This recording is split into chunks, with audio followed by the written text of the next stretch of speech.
Hi friends, இங்கே பாருங்கள். அதை 3 தொட்டியில் தான் ஹார்வெஸ்ட் பண்ணி எடுத்துட்டோம்.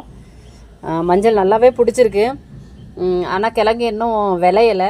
எதுக்கு அப்படின்னு பார்த்தீங்க அப்படின்னா, மற்ற செடிகள் எல்லாமே நல்லா காஞ்சிருச்சு. இது நான் வந்து மே மாதம் வச்ச செடிகள். ஸோ அதனால் கிழங்கு நல்லா விளைஞ்சதுனால இலைகள் எல்லாமே காஞ்சிருச்சு.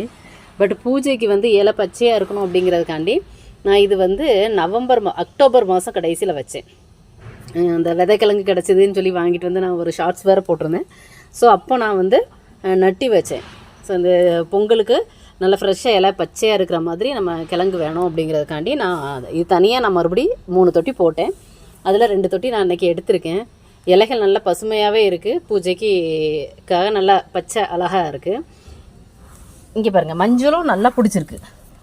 ஏன்னா ஏகப்பட்ட மண்புழு இருந்ததுனால மண் வந்து நல்லா வளமாக இருந்ததுனால பாருங்கள், மஞ்சள் எல்லாமே நல்லா பிடிச்சிருக்கு. நல்லா கொத்து கொத்தாவே பிடிச்சிருக்கு. இது எல்லாமே பார்த்திங்க அப்படின்னா ஒரு 1.5 கிலோ போல் மஞ்சள் இருக்கும். ஆனால் என்ன நல்ல முத்தலை விளைஞ்சிருக்கு. நல்லா காயிற அளவுக்கு விளையலை. இது வந்து ஒரு இஞ்சி செடி எடுத்தேன்ல, இதுவும் சூப்பராக வந்திருக்குங்க பாருங்கள். நல்லா பிங்க் கலரில் இருக்குது. கீழே நல்லா பிடிச்சிருக்கு. இன்னும் ஒரு 2 மந்த்ஸ் விட்டோம் அப்படின்னா அந்த க்ரோ பேக் நிறைஞ்சிரும். பட் நம்ம இப்போ பூஜைக்காக எடுக்கும்போது நமக்கு கொஞ்சம் குறைவாக இருக்குது. பட் நல்ல ஒரு விளைச்சல். இப்போ பாருங்கள், நல்லா பெருசாகவே இருக்குது. இந்த நுனியில் வந்து இன்னும் புதுசாக தளிர் வர்றதுனால நல்லா பிங்க் கலரில் இருக்குது.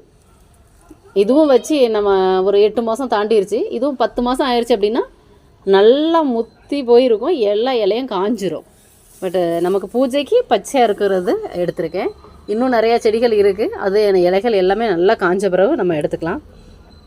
சூப்பரான ஒரு அறுவடை. மஞ்சள் செடி, இஞ்சி செடி நம்ம வீட்டுக்கு தேவையானது நம்மளே ஈஸியாக வளர்த்துக்கலாம். ரொம்ப ஈஸியான ஒரு வளர்க்குறதுக்கு ரொம்ப ஈஸியான ஒரு செடி என்னென்னு பார்த்தீங்கன்னா மஞ்சள் இஞ்சி தான். ஒரு முறை நல்லா பாதி அளவு மண் பாதி அளவு சாணி போட்டு நீங்கள் வச்சிட்டிங்க அப்படின்னா கரெக்டாக 10 மாதம் கழித்து எடுத்திங்கன்னா இந்த மாதிரி நல்ல ஒரு வளர்ச்சியான செடி உங்களுக்கு கிடைக்கும். ஒரு ஆர்கானிக்காகவும் இருக்கும்.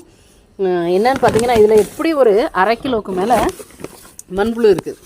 நான் எடுத்து வேஸ்ட்டாக போயிடக்கூடாது. அதாவது கொஞ்சம் வெயில் பட்டாலும் இறந்து போயிடும் அப்படிங்கிறதுனால இந்த க்ரோ பேக்கில் போட்டு வச்சுருக்கேன்.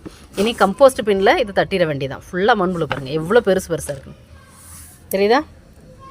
இவ்வளோ மண்புழு இருந்ததுனால நம்ம கிழங்கு ரொம்ப ஒரு தெரளிப்பாக வந்திருக்கு. மற்ற தொட்டிலாம் எடுக்கும்போது நான் எல்லாம் காமிக்கிறேன் இன்னும் எவ்வளோ வந்திருக்கு அப்படின்னு.